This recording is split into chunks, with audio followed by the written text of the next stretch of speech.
नमस्कार, मी श्वेता अंकले. तरुण भारतच्या न्यूज बुलेटिनमध्ये आपल्या सर्वांचे स्वागत. आता पाहूया ठळक घडामोडी.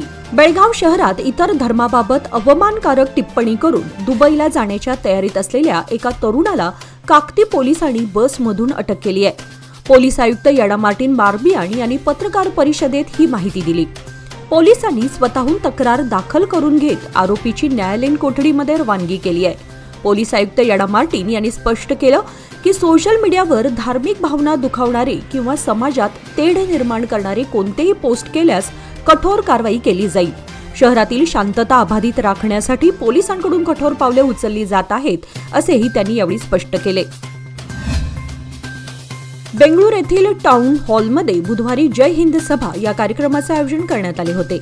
या कार्यक्रमात मुख्यमंत्री सिद्धरामय्या यांनी देशाच्या शूर सैनिकांना मानवंदना अर्पण केली आणि त्यांच्या कल्याणासाठी महत्त्वपूर्ण घोषणा केली. मुख्यमंत्री म्हणाले की आपण सैनिकांना अन्नदाते, डॉक्टर आणि पालकांच्या भूमिकेत पाहतो. त्यांच्या सेवेचा सन्मान करण्यासाठी सरकारने माजी सैनिकांच्या कल्याणासाठी स्वतंत्र महामंडळ स्थापन करण्याचा विचार केला आहे. या कार्यक्रमामध्ये अखिल भारतीय काँग्रेस कमिटीचे महासचिव के.सी. वेणुगोपाल, प्रदेश काँग्रेस अध्यक्ष डी.के. शिवकुमार, राज्य प्रभारी रणदीप सिंग सुरजेवाला, खासदार नासिर हुसेन, कार्यकारी अध्यक्ष Chandrashekhar, air vice marshal Aziz Javed, major general Basavaraj, lieutenant general Prasad, rear admiral Sampath Gopal आणि इतर मान्यवर उपस्थित होते. प्रसिद्ध मराठी अभिनेता, विनोदी भूमिकांनी प्रेक्षकांच्या मनावर अधिराज्य गाजवणारे तसेच मूळचे बेळगावचे रहिवासी असणारे अशोक सराफ यांना त्यांच्या अभूतपूर्व योगदानाबद्दल पद्मश्री पुरस्कार प्रदान करण्यात आला आहे. मंगळवारी नवी दिल्लीमध्ये राष्ट्रपती भवनात आयोजित एका भव्य समारंभात राष्ट्रपती द्रौपदी मुर्मू यांच्या हस्ते त्यांना हा सन्मान प्रदान करण्यात आला.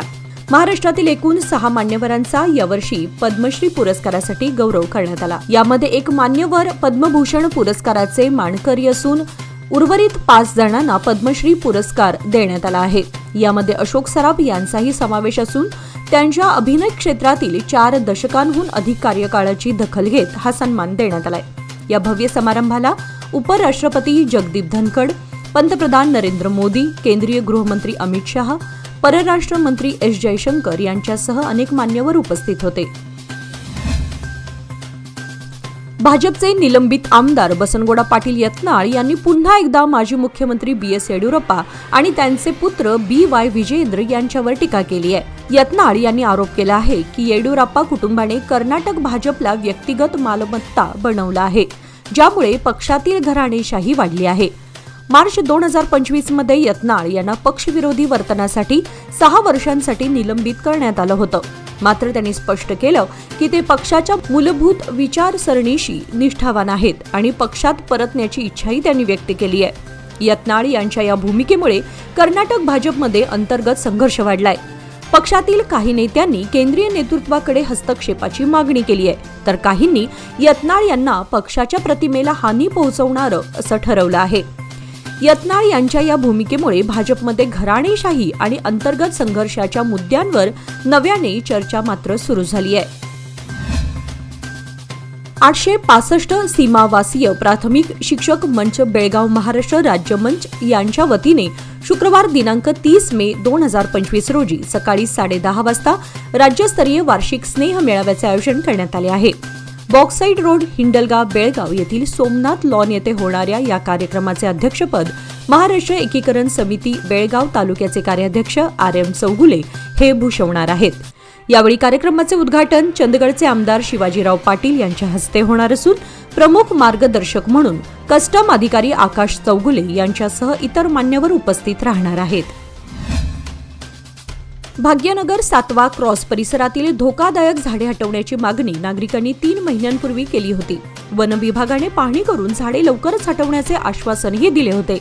मात्र अद्याप कोणतीही कारवाई झालेली नाही. या भागातील झाडांच्या फांद्या परिसरात लावण्यात आलेल्या वाहनांवर कोसळून नुकसानीच्या अनेक घटना घडल्या असून नागरिकांनी प्रशासन आणि वन विभागाकडे याबद्दल वारंवार निवेदने दिली आहेत. तरीही झाडे हटवण्याचे काम काही सुरू झालेलं नाही. प्रशासन आणि वन विभागाच्या या दुर्लक्षित भूमिकेमुळे नागरिकांमध्ये नाराजी व्यक्त होत आहे. मोठा अपघात झाल्यावरच कारवाई होणार का, असा संतप्त सवालही आता नागरिक विचारत आहेत. बेळगाव उत्तरचे आमदार आसिफ सेठ तसेच युवा नेते अमान सेठ यांनी स्थानिक शरीर सौष्ठवपटू किरण वाल्मिकी यांचा विशेष सत्कार करून त्यांना आंतरराष्ट्रीय पातळीवरील स्पर्धेसाठी प्रायोजन देऊन मदत केली आहे. किरण वाल्मिकी हे भूतानच्या थिम्पू शहरात 11 ते 15 जून दरम्यान होणाऱ्या south Asian body building and physics sports चॅम्पियनशिपमध्ये भारत आणि कर्नाटकचे प्रतिनिधित्व करणार आहेत. या गौरव सोहळ्यामध्ये आमदार राजू सेठ यांनी सांगितले की किरण सारख्या तरुणांना प्रोत्साहन देणं ही आपली सामाजिक जबाबदारी आहे. त्यांनी आंतरराष्ट्रीय पातळीवर आपलं नाव उज्ज्वल करावं हीच अपेक्षा आहे असं सांगून किरण यांना त्यांनी शुभेच्छा दिल्या. युवा नेते अमान सेठ यांनीही स्थानिक खेळाडूंना संधी आणि आधार देण्याचे यावेळी आश्वासन दिले. बेळगाव शहरातील नरगुंदकर भावे चौकाजवळील शनी मंदिर रस्त्यालगत धोकादायक स्थितीत असलेले 100 वर्षे जुने अश्वत्थ झाड आज महापालिका आणि वन विभागाच्या सहकार्याने हटवण्यात आले. नगरसेवकांच्या पुढाकाराने खबरदारीचा उपाय म्हणून हे झाड कापण्यात आले. झाड भिंतीवर वाकले होते व त्यामुळे भिंतीला मोठे तडे गेले होते. संभाव्य अपघात टळल्याने नागरिकांनी समाधान व्यक्त केलंय. बेळगाव तालुक्यातील उचगावमध्ये 1 आठवड्यापूर्वी कारचे नुकसान करणारा जंगली हत्ती पुन्हा दिसून आलाय. यामुळे गावामध्ये भीतीचं वातावरण निर्माण झालंय. वन विभागाकडे याबाबत वारंवार विनंती करूनही अद्याप हत्तीला पकडण्यात यश आलेलं नव्हतं. मात्र आता हा हत्ती शिनोळीच्या दिशेने गेला असावा अशी शंका व्यक्त होत आहे. त्यामुळे प्रशासन आणि वन विभागानं याकडे तात्काळ लक्ष देऊन कारवाई करण्याची मागणी आता जोर धरू लागली आहे. बेळगाव तालुक्यातील बिजगर्णी गावची ग्रामदेवता श्री भावकाई देवीची यात्रा मोठ्या भक्तिभावात आणि उत्साहात बुधवारी पार पडली. काल मंगळवारी सूर्योदयावेळी गोंधळ, जागरण आणि धार्मिक विधींनी यात्रेला सुरुवात झाली. पंच कमिटी, हक्कदार, ग्रामस्थ आणि भाविकांच्या उपस्थितीत पारंपरिक पद्धतीने देवीचे पूजन करून नैवेद्य दाखवण्यात आला. यावेळी देवळामध्ये विद्युत रोषणाई व आकर्षक सजावट करण्यात आली होती. आज बुधवारी सुवासिनींनी देवीची खणा नारळाने ओटी भरून आरती ओवाळली आणि श्रीफळ वाढवले. प्रसंगी अनेक भाविकांनी आपल्या नवसाचे गाऱ्हाणे देवीपुढे मांडले. यावेळी दिवसभर भाविकांची मोठी गर्दी पाहायला मिळाली. मंदिर परिसरामध्ये विविध खेळण्यांचे, खाण्याचे स्टॉल्स, मुलांच्या मनोरंजनाच्या साधनामुळे यात्रेला एक विशेष रंगत आली होती. अनेकांनी आपल्या कुटुंबासह देवीचे दर्शन घेऊन मनसोक्त खरेदीचा आनंद लुटला. या धार्मिक यात्रेनंतर नवस फेडणे आणि अन्य धार्मिक कार्यक्रम होणार आहेत. ग्रामस्थांच्या एकत्रित सहभागामुळे ही यात्रा यशस्वी पार पडल्याचे आयोजकांनी सांगितले. मान्सूनपूर्व पावसामुळे अंबोली घाटातील मुख्य धबधबा किरकोळ स्वरूपात प्रवाहित झालाय. तसेच अन्य धबधबेही काही अंशी प्रवाहित झाले आहेत. त्यामुळे पर्यटकांची ही पावले या पर्यटनस्थळी आपसुकच वळत असल्याचं सध्या दिसत आहे. यावर्षी पहिल्यांदाच मे महिन्यात हा धबधबा प्रवाहित झालाय. त्यामुळे वर्षा पर्यटनासाठी ही आनंदाची बातमी असून आतापासूनच गर्दी होऊ लागली आहे. स्वातंत्र्यवीर विनायक दामोदर सावरकर म्हणजे तेज, सावरकर म्हणजे त्याग यांची आज 28 मे रोजी 142वी जयंती असून या निमित्ताने पंतप्रधान नरेंद्र मोदी यांच्यासह महाराष्ट्र राजभवनात तसेच देशभरातील अनेक मान्यवरांनी त्यांना आदरांजली वाहिली आहे. स्वातंत्र्यवीर सावरकर यांचा जन्म 28 मे 1883 रोजी नाशिक जवळच्या भगूर येथे झाला होता. स्वातंत्र्यवीर सावरकरांनी हयातीमध्ये काळ्या पाण्याच्या शिक्षेसह अनेक यातना भोगल्या. मात्र प्रखर राष्ट्रवादी असलेले स्वातंत्र्यवीर सावरकर आपल्या निश्चयापासून हटले नव्हते.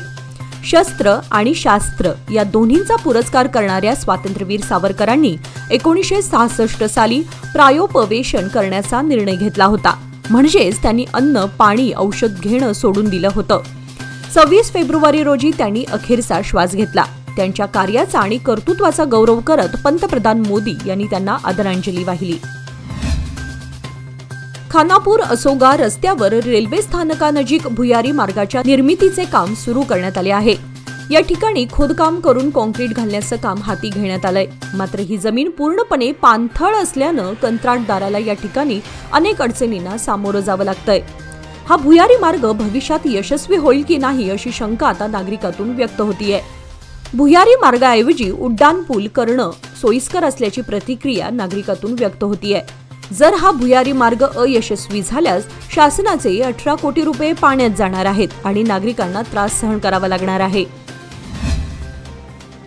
खानापूर येथील ग्रामदेवता श्री चौराशी देवी मंदिरात शुक्रवार दिनांक 30 रोजी सकाळी 9 वाजता श्री चौराशी देवी मूर्ती प्रतिष्ठापना 11वा वर्धापन दिन सोहळा साजरा करण्यात येणार आहे। सकाळी श्री चौराशी देवीच्या मूर्तीला अभिषेक व धार्मिक विधी होणार आहेत। त्यानंतर दुपारी 12 ते 3 पर्यंत महाप्रसाद होईल। वर्धापन दिनानिमित्त शुक्रवारी रात्री 9 वाजता धार्मिक व सांस्कृतिक कार्यक्रमांचे आयोजन करण्यात आले आहे। सर्वांनी या सोहळ्यास उपस्थित राहावे असे आवाहन श्री चौराशी देवस्थान ट्रस्ट कमिटीने केले आहे। अनेक वर्षांपासून अतिथी शिक्षक म्हणून काम पाहणारे अतिथी शिक्षक यांना पुढे ही सेवा कायम करावी। पंजाब आणि हरियाणा राज्यातील अतिथी शिक्षकांप्रमाणे येथे सेवेत कायम करून घ्यावे अशी मागणी चिकोडीच्या खासदार प्रियंका जारकीहोळी यांच्याकडे चिकोडी जिल्हा अतिथी शिक्षक संघटनेच्या वतीने मंगळवारी करण्यात आली। हुक्केरी तालुक्यातील अतिथी शिक्षकांची पगाराची पूर्तता करावी। याशिवाय सरकारच्या 10,000 वेतनात शिक्षकांचे कौटुंबिक व्यवस्थापन कठीण आहे, तसेच अतिथी शिक्षकांना कोणताही आधार नाही। या समस्या सोडवण्यासाठी संघटनेच्या वतीने निवेदन देण्यात आले। कर्नाटक राज्यातील शहरी स्थानिक स्वराज्य संस्थांमध्ये काम करणाऱ्या कामगारांनी विविध मागण्यांसाठी राज्य पातळीवर काम बंद आंदोलन पुकारले आहे। यात निपाणी नगरपालिकेतील कामगारही सहभागी झाले आहेत। मंगळवारपासून बेमुदत आंदोलन करण्यात आले असून यामुळे नगरपालिकेचे प्रशासकीय कामकाज ठप्प झाले आहे। नगरपालिकेच्या स्वच्छता विभाग, विद्युत विभाग, वाहन चालक, संगणक विभाग, कार्यालयीन प्रशासन आदी सर्वच ठिकाणी काम करणारे कामगार आंदोलनात सहभागी झाल्याने मंगळवारपासून पालिका प्रशासकीय कामकाजाचा गाडा ठप्प झाला आहे। महाराष्ट्रातील नीरा खोरे व भीमा खोऱ्यांमध्ये गेल्या काही दिवसांपासून जोरदार पाऊस होतोय। त्यामुळे नीरा जलाशयातून 26,525 क्युसेक्स पाणी भीमा नदीच्या पात्रात सोडण्यात आलं आहे, अशी माहिती चडचण तहसीलदार संजय इंगळे यांनी दिली। त्यांनी धुळखेड गावातील बॅरेजला भेट देऊन नदी पात्रातील पाणी पातळी तपासल्यानंतर ग्रामस्थांना सतर्कतेचा इशारा दिला। विजापूर जिल्ह्यातील चडचण आणि इंडी तालुक्यातील विविध गावांना पुराचा धोका संभवतो, त्यामुळे ग्रामस्थांनी सावध राहावे असेही त्यांनी सांगितले। बेळगाव चोरला गोवा मार्गावरील कुसमळी येथील मलप्रभा नदीवरील पर्यायी पुलावरून 4 चाकी आणि दुचाकी वाहनांना आज सायंकाळपासून प्रवेश देण्यात आला आहे। कुसमळी येथील ब्रिटिशकालीन पूल काढून त्या ठिकाणी राष्ट्रीय महामार्ग प्राधिकरणाने नवीन पुलाच्या बांधकामाला सुरुवात करण्यात आली आहे। परंतु पावसाळ्यापूर्वी पुलाचे काम अर्धवट राहिल्याने मलप्रभा नदीतून पर्यायी पूल बनवण्यात आला होता। या पर्यायी पुलाच्या ठिकाणी पाण्याचा निचरा होण्यासाठी 10 पाईप घालण्यात आले होते, परंतु गेले 10-12 दिवस झालेल्या पावसामुळे मलप्रभा नदीच्या पाण्याचा प्रवाह वाढल्याने तसेच तोराळी, देवाची हट्टी व आमटे येथील बंधाऱ्याच्या फळ्या काढल्याने पाण्याचा प्रवाह वाढला। यामुळे पर्यायी पूल वाहून जाणार अशी भीती निर्माण झाली होती, म्हणून गेल्या शनिवार दिनांक 24 पासून हा मार्ग पूर्णपणे बंद करण्यात आला होता। याचबरोबर आजचे बातमीपत्र इथे संपले। अधिक माहिती आणि ताज्या घडामोडींसाठी पाहत रहा तरुण भारत न्यूज चॅनल।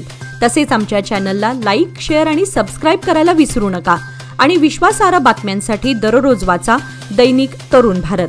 धन्यवाद।